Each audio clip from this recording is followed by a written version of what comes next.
Right, time to go big with the Norn bugs. Now, with them being so new to the game, I'm not sure which variant is better, which one will come out on top, who will prove to be king of the tabletop, so it's time to magnetize.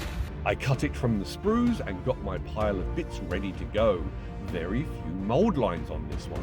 Now, the Emissary has arms with 3 segments and the Assimilator has 2.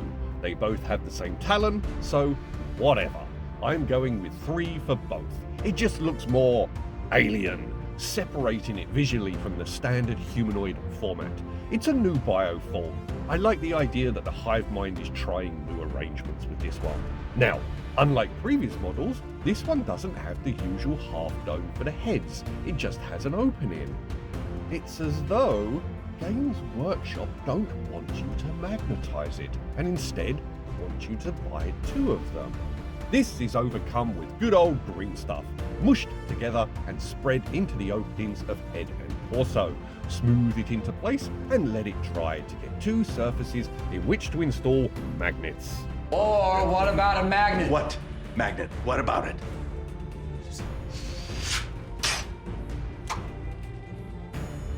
Grabbing a larger magnet from the Army Painter Heavy Duty Rare Earth set, drop it on drill bits to find the right size, and then drill a pit in the torso, and give the drill a wiggle once you're in to get that extra bit of room so that the magnet fits snugly. Then drill a matching hole in the head. Egon, this reminds me of the time you tried to drill a hole through your head. Remember that? That would have worked if you hadn't stopped me. A drop of super glue, and then drop in a magnet into the torso first because access is more awkward, and then once dry push the column of magnets towards it to make sure it repels. And this tells you you have it the right way round. Then shove into the Assimilator head hole and wipe aside, using my thumbnail to drag across and keep it in place so the other magnets don't flip it or yank it out. Then the same for the Assimilator head, make sure the magnets are the right way round, and then drop another into the hole. Now, for the limbs. Some are solid and flat connections, others have the open interiors rather than the usual ball and socket, and so I filled these openings with more green stuff. Right, a drill bit measured up for the smaller magnets, and then a drilling pits in the limbs and in the torso, going carefully so as not to blast right through the limbs because they are rather skinny. Drop magnets into the torso first because they are harder to play with, then push the column towards them to make sure it repels, and then glue and push into the limbs and wipe aside. Now, the Assimilator head has a carapace over it, and rather than try and figure this out, I just clipped the head into place, saw where the shell connects with the head when established, removed it, added a dab of Citadel glue, and put it back to let it dry in the required position. And here we have the build, the Norn Assimilator. And the Norn Emissary. And from the way it just stands upright and steady on the base, I decided to pull off the weird structure that comes with it. Not sure what this trend is about, everything coming with some weird posing pinnacle. Previously I think there was just, one? The Broodlord on his cone thing? Anyways, I don't like it. I find it to be like tinsel. I find tinsel distracting. Instead, I am going with just a nice flat surface so that it looks more in keeping with all my other based models. Right, off to the boot box to give it a layer of Chaos Black primer, and then on to painting. A nice layer of MacLeod blue over all the areas of skin, applied with a larger brush just to speed the process up because it is rather a big fellow. And then the Zerus purple, the larger brush to get most of the work done, and then a small brush to get in there and apply the paint to the hooves, the layers of overlapping chitin armor on the legs, and the carapaces on the heads. And then onto the Nuln oil, applied all over the model, the heads, the various limbs, work it into the vents and the textures, the joints and the holes, and then leave it to dry on its head so that it cools up in the shadow of these overlaps. Dry brushing. Imric Blue Dry. Dab the brush into the pot, and then rather than wipe it away because I'm a cheap bastard, I paint the scything talon tips and the tail, getting a nice solid hue, and then there's just enough left behind so that sweeps across the rest of the beastie leaves a nice accent, bringing out the raised areas, the ribs, the corners, the texture of the limbs, and the cheeks and teeth on the heads, and the claws on the arms, oh, and those cool back tentacles, because I want to have them have a slightly bioluminescent glow look, because they remind me of this bit from Pacific Rim.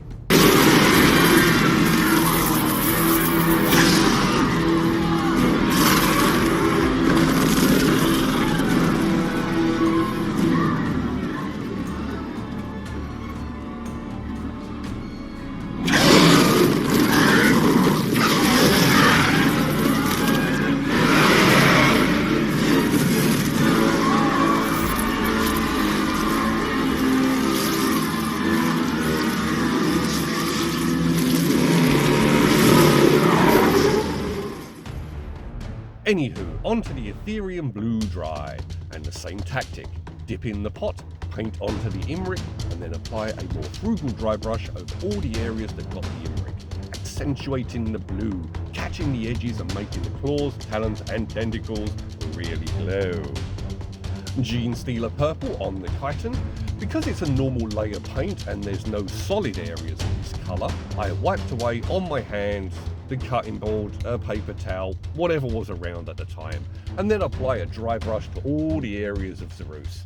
Now, to get delicate. White Scar, grabbing a skinny brush, a very delicate application of the paint into all those gills and vents on the legs, the arms, the two open chimneys on its back, and onto all the areas of exposed brain, both on the torso carapace and on the Norn Emissary head, and finally, the Assimilator tongue. Once this was dry, grabbing the nihilic oxide and a simple wash over all the white scar, so that it settles into the troughs and grooves, providing a darker hue that lightens up towards the tops of the features. In some areas, the white or the oxide crossed the border or escaped to the vent. Not to worry, once everything was dry, a little dab of purple or blue easily conceals such mistakes. A little more white scar, a dry brush onto the claw and tail tips, and a little touch to the uppermost part of the exposed brains. Glue the Norn to the base and add a few areas of super glue so I can add 1/4-inch pieces of small weld slate and stone. While I wait for this to dry, root green, a dip into the pot and then gently add to bring out the eyeballs. Then to emphasize this, a little drop of Null oil so that it settles around the eye socket, contrasting and really bringing out the brightness of the green. Then Elmer's, squirted on and spread around so I can sprinkle on the 1/8-inch small weld slate and stone to coat the rest of the base. Now, because the painting process got all over the magnets, I'm breaking out my lockpicks and snagging a nice rake to give me something agile and dull to scrape off the paint and not damage anything else. Scraping the paint off the torso magnets, off the heads and off the arms to get them back into full attraction. And then back to the pots for a blast of varnish to lock in the gravel and protect the paint job. So here we are, the Norn Emissary, crafted directly by the Norn Queen for a singular purpose. It towers over even hive tyrants and is the pinnacle of dedication and destruction. The Emissary is focused on a solitary high-value target or a place of strategic importance, and once unleashed, its implausible speed and incalculable fury carry it into the fray to slaughter and destroy. Equal in strength to its physical capabilities are its psychic powers that can crack open tanks, massacre whole swathes of troops, or seek out and shred individuals, no matter how safely embedded amongst friendly troops. And the Norn Assimilator, the Norn Queen's wrathful hand, manifested on the battlefield. A variant of the Emissary, its psychic might has been shed in favour of increased brutal power of limb.